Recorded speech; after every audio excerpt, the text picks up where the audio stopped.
All right, let's do some predictions for this Black Friday ball game between Colorado and Oklahoma State. What's up, kinfolk? It's RJ Young. I am not on a step mill. Please hit that like button, hit that subscribe button. We're on our way to 119,000 subscribers to the show, and I would really much enjoy it if you were one of those folks that decided to join the community. We have a lot of fun over here. I talk a lot. That's what the show's about. And usually I end up talking a lot about Colorado. And there's a couple of things that I want to get to as we're talking about Colorado and Oklahoma State, how we got here, and really what's in store in the postseason, where I think one or two things for Colorado is definitely going to happen, right? And I'm going to be very specific about those definite things a little bit later on. But let's start with Colorado is going to see a new quarterback, new to them, but also getting the start coming in last week in what was a loss for Oklahoma State, one in which Milwaukee Smith played very well. He had 326 passing yards. He hit six of those passes were to Rashad Owens for 124 yards. And Smith is really shown himself to be unflappable. As a matter of fact, his high school football coach, Patrick Shaw at Juniper Serra, would say, I don't play poker against that dude. He could have a flush, or he could have 10-3 offsuit. You wouldn't know it because his demeanor is not going to change, which is a really good trait to have for a quarterback. Whether you throw an explosive touchdown pass or you throw a pick six, being even keel, being the guy that's not too high, not too low, is a trademark of a great quarterback because it is the position that requires the most thought on the football field and the ability to just dump a bad play and get on to the next play. You'll hear great players say this all the time. You'll hear great analysts say this all the time, especially those that play quarterback. The guys that don't get too far up, don't get too far down, usually play well and win a lot. And that's also something that Smith did in high school. He won a lot of football games, and he can do it any way you want to do it. Now, at Oklahoma State, the way they want to do it has not been how they have been doing it. You want to hand the ball to Ollie Gordon. You want him to go for 200 yards.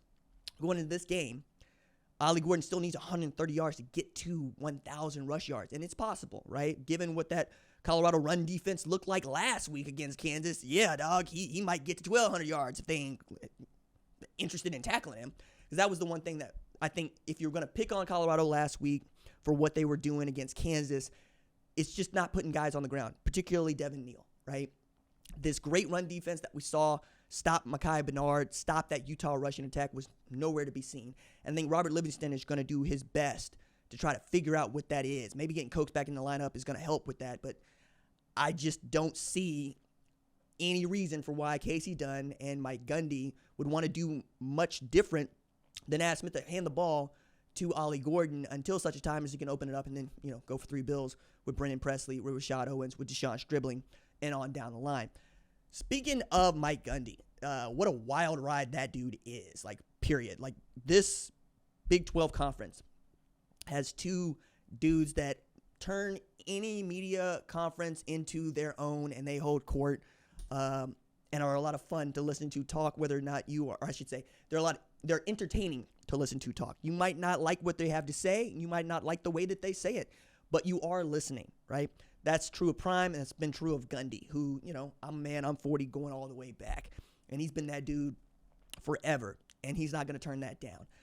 That's also gotten him into more than a little bit of hot water over the years. Here recently, he more or less blamed, or sounded like he blamed, the fact that they don't have a single win in conference play on people that are saying bad things about, a bad football team that is his.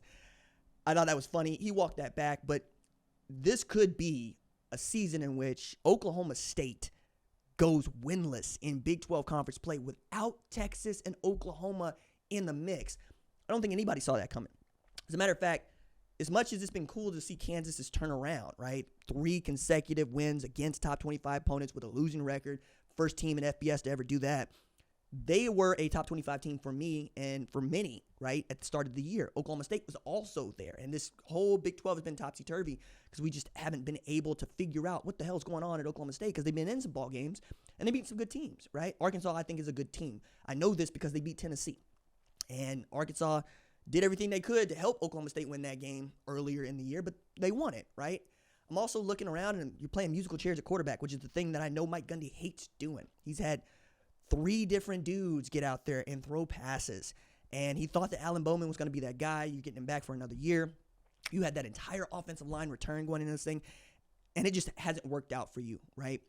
You are still getting some great play here and there.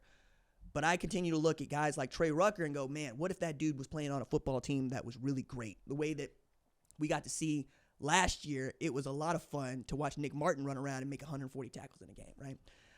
But Trey Rucker is a tackling machine in that defense, and you're going to have to be that against this Colorado offense because that's what they're going to do. They're going to throw the ball down the field. You know about Shedeur Sanders. You know that if he passes for 12 yards, and it could be the first pass play of the game, he's going to go for 3,500 yards and 30 TDs again.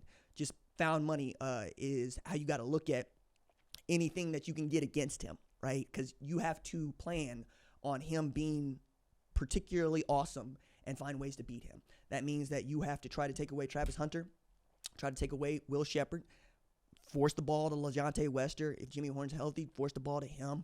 Make them run the football if you can, because that is the glaring weakness for this Colorado offense. They just don't run the football well. They haven't run the football well. Some of this has to do with the offensive line, which is very much improved from last year, and some of this has to do with your strengths are throwing the football. Like, this is one of the reasons that I really love the air raid. People would believe that the air raid, as Mike Leach would employ it, as Hal Mummy would employ it, was about throwing the ball all over the yard. It's like, no, it's about getting the ball to your best players in space as often as possible. Many times, you find that your best players were in the slot or at wideout. Think about Wes Welker and what he meant to that offense, right?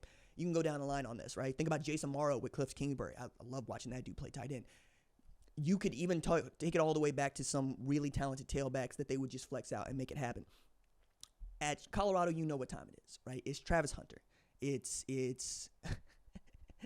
it's a really ridiculous group of receivers, and it's Shedeur Sanders being able to scan the field and make a play. I'm going to say this about Travis Hunter because the Colorado folks that like to pop in here don't seem to listen when I speak. Travis Hunter is the first player to have multiple interceptions and over 1,000 yards receiving and at least 10 receiving TDs in the history of FBS in the same season. First guy ever. Listen to what I am telling you, right?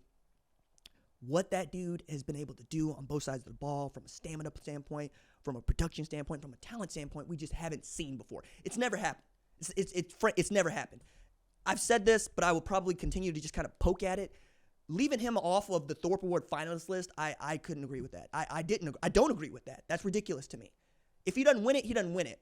But if it's up to me, Travis Hunter's winning every single individual award he's eligible to win because he's doing this at a level that we've never seen anybody do it, and he's doing what we've never seen anybody do. Charles Woodson didn't do this. Chris Campbell didn't do this. Champ Bailey didn't do this. Go down the line. I realize that some of y'all want to hold in great esteem your memories and what dudes was doing in the 90s. But my God, dude, like, let that go. Watch 12 play. He's so much fun. And I got too many people that are just mad about either Prime or Colorado or Travis that just don't want to see that dude do well. You know, even out here talking about how he's not even one of the best defensive backs in the country. First, he's a Biletnikoff Award finalist, so he's got the best ball skills of any defensive back in the country. Hello. Some of y'all like to count interceptions. All right, how about we count each pass that he caught as an interception, since you want to be stupid? I'm trying to call it like it is, dog. Like, there are Colorado folks that believe that I'm a Colorado hater, and there are people that watch this show that believe we talk too much about Colorado as it is. I'm talking about the teams that people care about, but I'm also not going to lie to you and be inauthentic about this. I like watching that team play. And you know what? So do you. We know this because Colorado is the 11th most viewed team in the sport. Think about that for just a second. A team that is 8-3. Not Oregon, not Ohio State. I mean, that's who you're talking about, keeping pace with Oregon, with Ohio State, with, my goodness, Notre Dame and how they draw. You can keep going down on this, right? Texas and how they draw. The fact that they are one of the most watched teams in the sport tells you a lot about how much people care about this. Also, you know, taking a look at the analytics and whatnot, the folks that watch this show watch a lot of Colorado channels, right? Which is kind of a feather in our cap because we don't exclusively talk about Colorado as much as people think we do. I am really interested in seeing what the viewership numbers would be for Colorado in a bowl game, particularly college football playoff. So to those two things I said were going to happen. They're going to make the college football playoff either as the Big 12 champion or not, right? So they win this game. They get 2 losses by a couple teams that need to have losses this weekend, and they get in the conference championship game. They win it. They make the college football playoff. We can talk about seeding when it's time to talk about seeding. Right now, landscape is beat Oklahoma State and then pray, right? See what happens. Then take whatever you get because you had an opportunity to put this away and you fumbled it, right? That's just what it is. The next thing is, I'm guaranteeing you, if Colorado does not make the college football playoff, they are playing in the Alamo Bowl.